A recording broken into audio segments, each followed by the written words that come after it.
중국의 대형 태양광 기업들이 앞으로 은 사용을 줄이거나 아예 쓰지 않는 방향을 검토하고 있다고 합니다. 대표적인 태양광 기업인 론지, 아이코솔라, 진코솔라 이런 세 곳 모두 은 대신 비금속을 사용하거나 구리 기반 패널을 고려하고 있다고 합니다. 아시다시피 태양광 산업이 은을 많이 쓰는 대표적인 산업이었잖아요. 그래서 올해 초 은이 폭등했을 때 은의 산업 수요에 대해서 이야기를 하면서 은이 고갈되고 있다는 이야기가 지배적이었습니다. 저도 은의 산업 수요가 올라가고 있다는 말에 동의를 했고 그때 당시에도 이렇게 말을 했었어요. 은은 금과 다르게 실제로 산업용으로 굉장히 많이 쓰이는 금속입니다. 그런데 은이 AI 데이터 센터, 자동차만 만드는 데만 쓰이는 게 아니라 이미 태양광 패널이나 전자제품에도 굉장히 많이 쓰이고 있거든요. 그래서 제가 현장에서 느끼는 두려움이 바로 이겁니다. 산업 자체가 은을 굉장히 갈구하고 있는데 공급은 치킨 무처럼 덤으로만 나오고 있는 상황이니까요. 그런데 1월에 그렇게 치솟던 은이 얼마 안 가서 폭락했죠. 그리고 4월 내내 지지부진한 모습을 보였는데 오늘 촬영일이 5월 21일입니다. 지난주에 갑자기 은이 급등했다가 다시 급락을 하였습니다. 태양광 산업의 영향으로 은은 이제 폭락길만 남은 걸까요? 먼저 태양광 산업에서 은 사용량을 줄이려는 움직임이 가속화되는 이유는 사실 명확합니다. 태양광 패널 제조에 들어가는 은의 원가가 폭등했기 때문입니다. 25년 1월만 하더라도 은 가격은 온스당 29달러 수준이었죠. 그런데 25년 한 해 동안 무려 146% 넘게 오르면서 연말에는 80달러를 돌파하였고 26년 1월에는 사상 최고치인 120달러까지 찍었습니다. 5월 14일 기준으로 87달러 수준인데 1년 4개월 만에 가격이 거의 3배 가까이 뛴 거죠. 그래서 전문가들은 태양광 산업의 은 수요가 이제는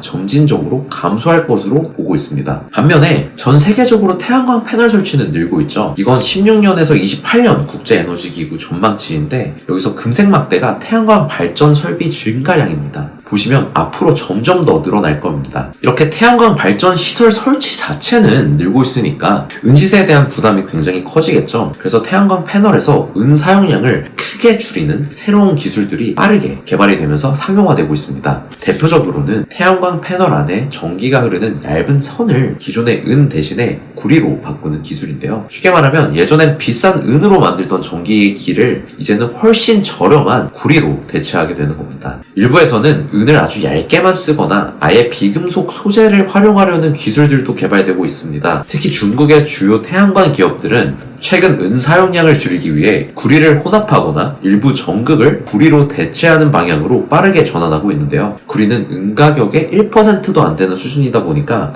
업계에서는 원가 절감 효과가 굉장히 클 것으로 기대를 하고 있더라고요. 그럼 이렇게 떨어진 수요가 과연 은 시세에 영향을 줬을까요? 우리는 이게 궁금하죠. 오랫동안 은 시세 변화를 간단하게 한번 살펴보겠습니다. 올해 초 1월에 국제 은 시세가 일시적으로 폭등했다가 2월에는 급격히 하락했던 거 모두 아실 겁니다. 그리고 4월에는 특별한 움직임 없이 계속 지지부진한 흐름이었는데요. 만약 태양광처럼 은의 주요 산업 수요가 정말로 빠지고 있다면 지속적으로 은 시세는 하락을 했을 텐데 갑자기 은 시세가 확 튀었습니다. 물론 최근엔 다시 급락했지만 이걸 산업 수요가 무너져서라고 보기는 조금 어렵습니다. 이건 나중에 추가로 이야기를 할 텐데 우선 은의 산업 수요가 어떤지 한번 봐볼게요. 은은 태양광 산업 분야 외에도 쓰이는 곳이 정말 많습니다. 전기차만 해도 일반 내연기관차보다 훨씬 더 많은 은을 사용하죠. 전기차 배터리와 충전 시스템 그리고 다양한 전자부품과 센서에 은이 광범위하게 들어가게 됩니다. 여기에 AI와 데이터 센터에 들어가는 반도체와 커넥터, 5G 통신 장비에도 은은 핵심 소재로 쓰입니다. 의료산업에서는 항균 효과를 이용한 의약품 그리고 의료기기, 정수 필터 이런 곳에 또 많이 쓰이고요. 보시다시피 이렇게 수요는 굉장히 빠르게 늘고 있는데 공급, 즉 생산량은 여전히 제한적입니다. 전 세계 은 생산량의 약 80% 정도가 다른 광물의 부산물로 나오는 구조이기 때문에 다른 광물 생산량에 크게 의존되고 독립적으로 증산하기가 굉장히 어려운 구조입니다. 그래서 태양광 하나에서 은 수요가 줄어든다고 해서 은 전체 산업 수요가 무너지는 것은 아닙니다. 그리고 태양광 패널에서 은의 대체제로 구리가 언급이 되고 있지만 이것도 구리가 은의 역할을 100% 완벽하게 대체하기는 아직은 조금 어렵습니다. 구리는 은보다 전기 전도도가 낮아서 동일한 성능을 내려면 훨씬 더 많은 양을 써야 하거나 설계 자체를 바꿔버려야 한다고 합니다. 실제로 글로벌 에너지 분석 기관인 블룸버그 뉴 에너지 파이낸스 줄여서 BNEF는 이렇게 말하고 있죠. 구리 같은 대체 소재를 쓰면 조립 비용이 오히려 늘어나고 신뢰성이 떨어질 수 있다는 우려 때문에 전환 속도가 금리가 여전히 더디다고 분석하고 있습니다. 특히 지금 태양광 시장의 주류 기술인 탑콘셀은 제조 과정에서 고온 공정이 필수인데 이게 구리랑 잘 안 맞아서 대체가 더 까다롭다고 해요. 그러니까 효율성 면에서는 은이 아직 우위를 점하는 부분이 분명히 남아있다고 생각하고 있습니다. 그럼 다른 나라들, 기업들, 기관들은 은의 미래를 과연 어떻게 보고 있을까요? 그들 역시 태양광에서 은 사용량이 줄어드는 건 맞지만 아까 말했듯이 전기차, 5G, AI, 그리고 각종 전자제품 같은 고성장 산업에서의 은 수요는 앞으로 빠르게 늘어날 것이라고 전문가들이 지속 분석하고 있습니다. 특히 향후 5년이 산업용 은 수요의 흐름을 결정짓는 분기점이 될 거라는 분석이 많은데요. 먼저 기관 쪽을 보면 글로벌 은 산업 데이터를 발표하는 실버 인스티튜트는 향후 5년 동안 핵심 기술 분야의 수요 증가세가 가속화되면서 전 세계 산업용 은 수요 역시 더욱 늘어날 것이라고 전망했습니다. 다른 나라를 한번 볼까요?